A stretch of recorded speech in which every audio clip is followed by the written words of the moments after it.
양주시립 장욱진미술관은 기획 전 한국 추상미술의 개척자들을 개최합니다.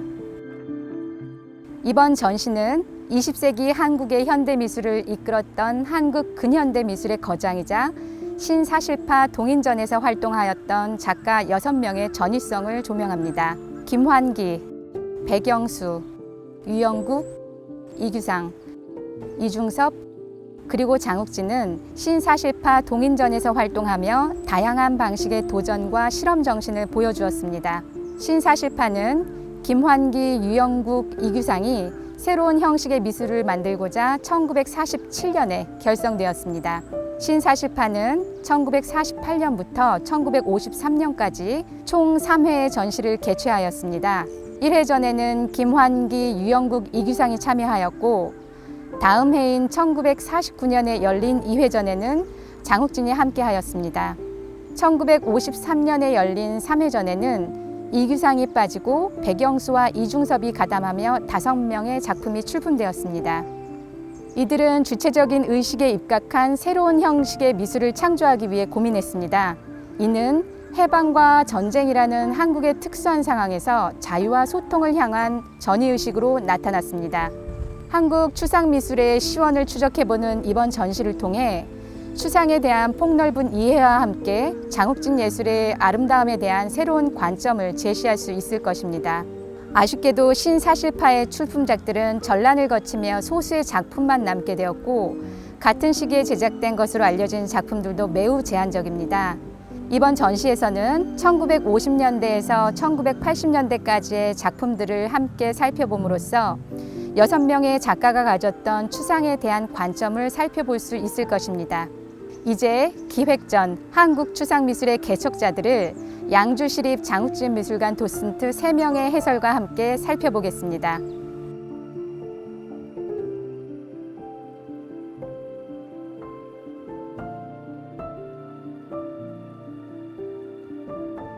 한국 추상미술의 선구자로 불리는 김환기 작가는 일본으로 유학을 가서 1933년부터 도쿄 일본대학 예술학부에서 수학하며 입체주의와 추상미술 등 여러 경향을 실험하였습니다.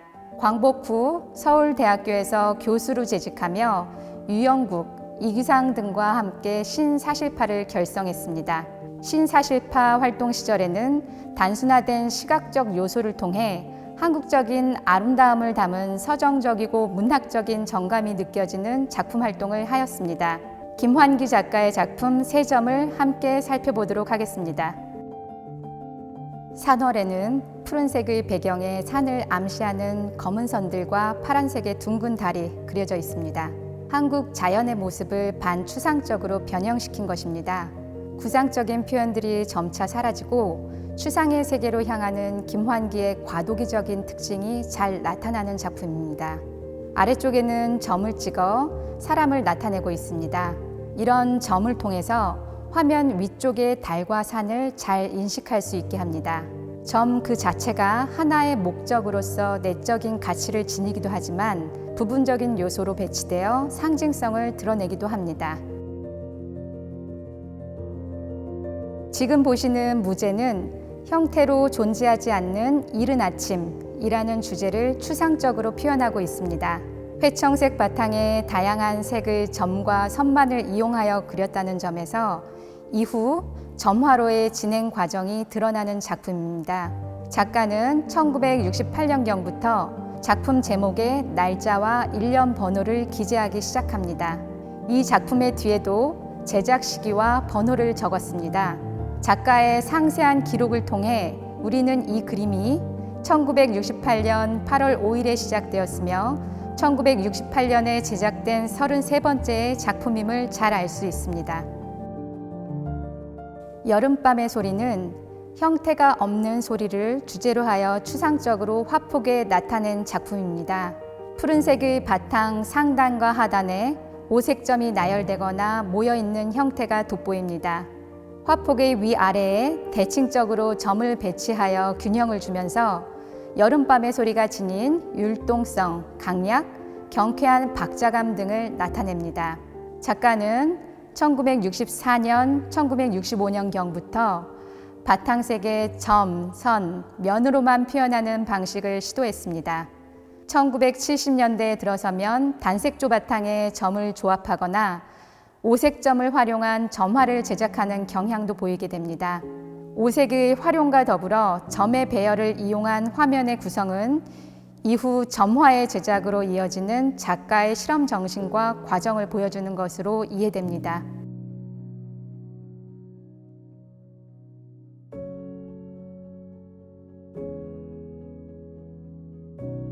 유영국 작가는 1935년 도쿄 문화학원 유학과에 입학하여 독립미술협회, 자유미술가협회와 같은 미술단체에서 활동하였습니다. 1930년대에 구성주의적 양식이 돋보이는 추상 작업을 하다가 신사실파 활동 시절에는 달이나 나무, 새, 꽃과 같은 형상을 암시하는 구상적 분위기의 작품 활동을 하였습니다. 지금 보시는 바다에서와 같이 해방 이후 작가는 산이나 바다 같은 자연적인 풍경을 추상적으로 만들어내는 작업을 시도하였습니다. 자연의 모습이 작가의 작품 속에 등장하는 것은 자신의 고향 마을에 대한 기억 등이 반영된 것으로 보입니다. 작가는 이전에 학습했던 서구의 것을 자신만의 방법으로 소화해냈습니다. 전통적인 소재를 사용하면서도 현대 서구 회화의 형식을 능동적으로 수용하며 다양한 시도를 펼쳤습니다. 유영국 작가는 순수한 조형 요소를 사용해서 현실의 모습이 연상되도록 만들어내는 방식으로 독자적인 추상을 찾으려 노력했습니다. 사람에는 전체적으로 추상적인 형태를 유지하면서도 구체적인 이미지를 함께 사용하여 공간을 견고하게 구성하고 있습니다. 화면을 떠받치고 있는 하단은 딱딱하고 날카로운 광물성을 드러내는 듯합니다. 예리하게 그어진 선, 날카로운 자국 등이 주는 긴장감 역시 이러한 느낌을 잘 나타냅니다. 산, 흙은 호수, 바다, 산이라고 하는 구체적인 자연을 소재로 삼아 추상적으로 표현한 작품입니다. 화면 전체에 터져나오는 듯한 색채, 서로 대비를 이루는 밝고 어두운 색채들이 한 공간에 어우러집니다. 율동적이고 박력 있는 색과 붓 자국들이 자연의 생명성을 잘 드러냅니다. 유영국은 산이라는 작품을 통해 우리가 발을 딛고 살아가는 이 땅의 존재임을 다시 한번 느끼게 하는 것 같습니다. 다음으로 함께 보실 작품 산은 구체적인 산의 형태를 재현하는 것이 아닌 산의 본질적인 속성과 인상을 색과 선, 면을 사용해 표현했습니다. 짙은 청색과 밝은 황색 등의 색채가 돋보이는데 자연의 동적인 성격과 변화를 간접적으로 드러냅니다. 또한 크게 배치된 짙거나 옅은 단색조의 표현만이 유일하게 대상의 공간성을 드러냅니다. 이러한 공간의 표현은 공허와 충만을 나타냅니다.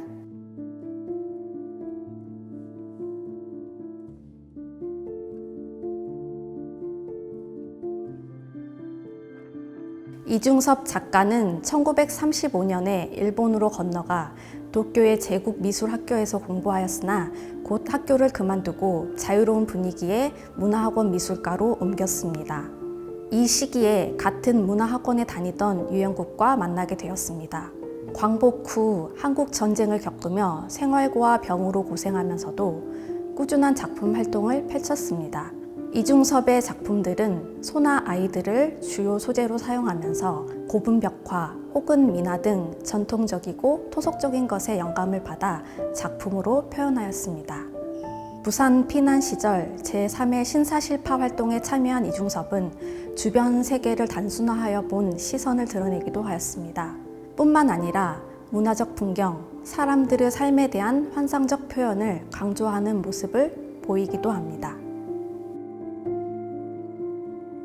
물고기, 개와 노는 아이들이라는 주제는 작가가 가장 즐겨 그린 화제 중 하나입니다. 애들과 물고기와 개는 간결한 선과 엷은 채색 기법을 화면에 가득 채웠습니다.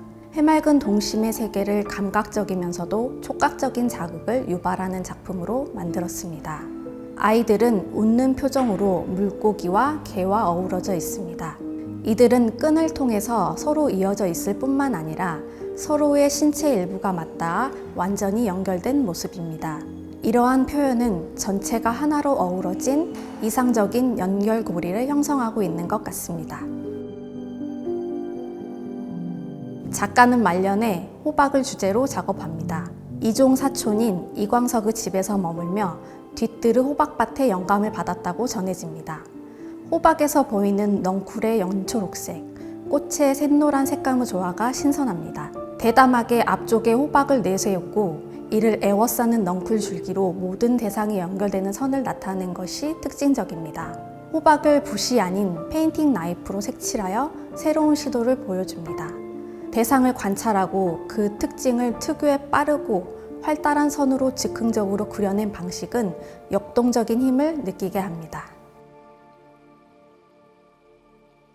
투계에서는 화면 위쪽에 보이는 붉은색의 닭과 아래쪽에 보이는 푸른색의 닭이 서로를 마주보며 신경을 곤두세우고 있습니다. 거친 질감은 페인팅 나이프로 물감을 긁어내어 만들어낸 것입니다. 이러한 방식을 사용하여 한 쌍의 닭을 역동적으로 나타내고 있는 점이 돋보입니다. 이 작품은 작가가 고분 벽화에서 영감을 받아 그린 것으로 개인적인 고난과 시대적인 고민이 담겨 있습니다.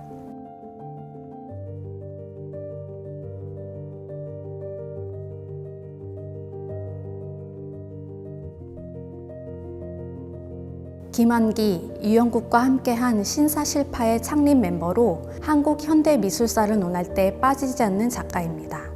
전해지는 작품 자체가 많지 않고 작업하는 과정이나 삶에 관해 알려진 바가 거의 없지만 신사실파와 모던 아트협회를 중심으로 활동한 사실은 미술사적으로도 중요합니다. 신사실파 활동 시기의 작품들은 면과 선으로만 구성된 완전한 추상 작품이었다 라는 진술을 통해서 당시의 작품 활동을 짐작해 볼 수 있습니다. 생태 23은 컴포지션이라는 제목으로 알려졌으나 1963년 수도화랑에서 개최된 개인전에 생태 시리즈 중 하나로 출품되었던 것이라고 짐작됩니다. 굵은 선으로 우물정 혹은 안일비로 읽히는 흰색의 기호를 나타내고 있습니다. 거친 질감의 표현이 특징적인데 이는 여러 번의 붓질을 통해 반복되는 과정에서 형성된 선의 형태가 나타나는 것입니다. 표면에 두껍게 물감을 올려서 있는 그대로의 거친 촉각을 나타내고자 했던 작가의 시도가 돋보입니다. 생태 11에서는 화면의 위아래로 형태가 등장하며 캔버스 전체에 균형감을 주고 있습니다. 위쪽에는 별과 달을 의미하는 듯한 기호가, 아래쪽에는 땅을 의미하는 듯한 기호가 나타납니다. 또한 배경도 밝은 색과 어두운 색이 대비되며 균형을 이룹니다. 화면의 촉각 그 자체를 표현하고자 한 시도, 뚜렷한 조형적 대비 효과를 읽을 수 있습니다. 대상의 형상을 지우고 최대한 요약하면서 기하학적으로 묶어내려는 작가의 의지는 당대의 작가들로서 생각해내기 쉽지 않았을 뛰어난 현대적인 감각을 보여주고 있습니다.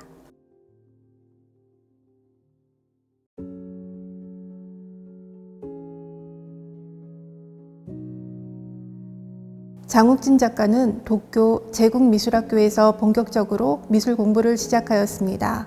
신사실파 2회전과 3회전에 참여하여 작품 활동을 하였습니다. 작가는 나무, 집, 새, 아이, 마을, 가축 등 우리 주변에서 볼 수 있는 일상적인 것들을 소재로 한국적인 정서를 녹여내고자 하였습니다. 신사실파 활동 시절에는 다양한 방법론적 연구를 진행하였는데 독창적인 예술 세계를 구축하는 데 있어서 가장 중요한 개념이라고 할 수 있는 단순화의 의미를 찾을 수 있는 토대를 마련하였습니다.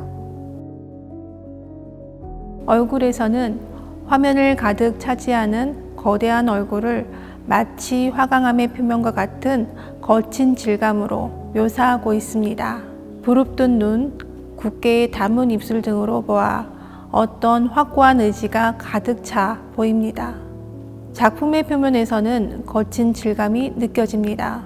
당시 즉흥적이고 격정적인 표현을 드러내고자 했던 추상 미술에 자신의 작품을 적용해 보려는 작가의 실험 정신을 살필 수 있는 부분입니다.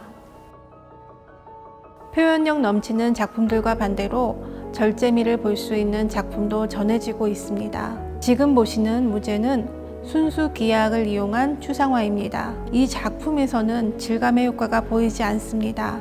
색의 사용이나 표현 방식을 절제하고 기하학적 형태들을 다르게 배치하는 도전적인 면을 확인할 수 있습니다.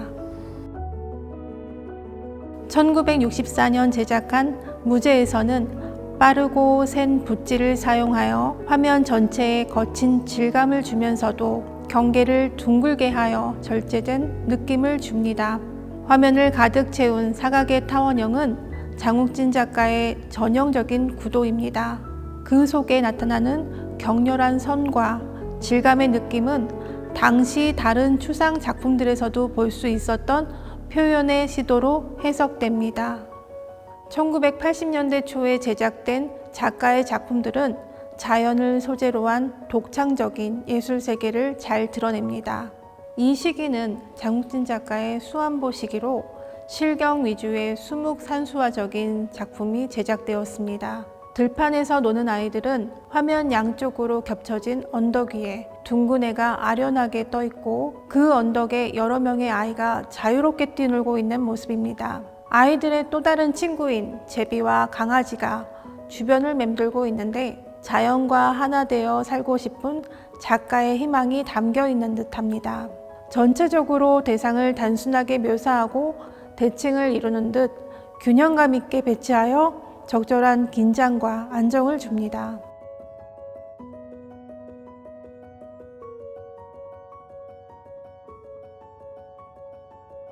(1940년) 오사카 미술학교 양하부에서 미술을 배운 백영수 작가는 1944년 귀국 후 1947년부터 서울에서 본격적으로 작품 활동을 하였습니다. 1940년대부터 1960년대까지는 작가는 인물, 풍경 등의 일상적인 소재의 형태를 점차 단순화시켜 나가기 시작했습니다. 신사실파 활동 시절에는 부산 신평동에 거주하며 낙동강 하류의 강변 풍경에 심취하여 개, 소라, 고등 등을 소재로 한 회화 작품과 신문, 잡지의 사파를 다수 제작하며 출판 분야에서도 활약하였습니다. 장에 가는 길은 백영수 작가의 후원자이자 소장가였던 UN 한국위원단 공보관의 알베르그랑이 사진필름으로 남긴 신사실파 3회전의 출품작을 2010년과 2011년에 재현한 작품들입니다. 작품에 등장하는 여인들의 복장을 통해 각기 다른 신분의 계층임을 짐작할 수 있습니다. 전쟁 속의 신분이나 이념의 대립은 중요하지 않고 생계를 위해 돈을 벌어야 하는 상황임을 암시하고 있습니다. 인물의 모습을 최대한 단순화시켜 그린 모습이 특징적입니다. 화면 중앙에는 아이가 자리 잡고 있습니다. 전쟁과 같이 어려운 상황 속에서도 희망이 있다는 상징적인 메시지를 담아냈습니다. 화면의 구성, 대상의 크기와 색채의 강약을 통해 균형을 주며 무게의 중심을 맞춘 작품입니다. 작가의 서명 역시도 왼쪽 상단에 적어 오른쪽 하단에 치우칠 수 있는 시선을 보완하였습니다. 개에서는 단색조의 화면에 두 마리의 개가 기어가고 있습니다. 작품 속에 등장하는 한 쌍의 개는 작가가 추구했던 동심의 세계를 잘 보여줍니다. 여백을 극대화한 공간 속에 거친 붓질을 이용하여 표면의 질감을 살리려고 했던 시도가 잘 반영되었습니다. 사물 그대로를 세밀하게 그려내는 것에서 벗어나 추상적인 감각을 더하고자 하였던 작가의 의도가 드러납니다. 지금까지 해방과 전쟁이라는 상황 속에서 그들만의 새로운 사실을 찾아가고자 하였던 신사실파 동인 작가들의 활동을 살펴보았습니다. 기획 전 한국 추상미술의 개척자들을 통해 우리 미술이 혼란기를 거치는 동안에도 한국 화단의 새로운 방향을 모색하였던 작가들의 도전 정신과 현대로 이어지는 한국 추상 미술의 시초를 이뤄낸 개척자들의 작품을 다시 한번 느껴볼 기회를 가져보는 시간이 되시길 바랍니다. 감사합니다.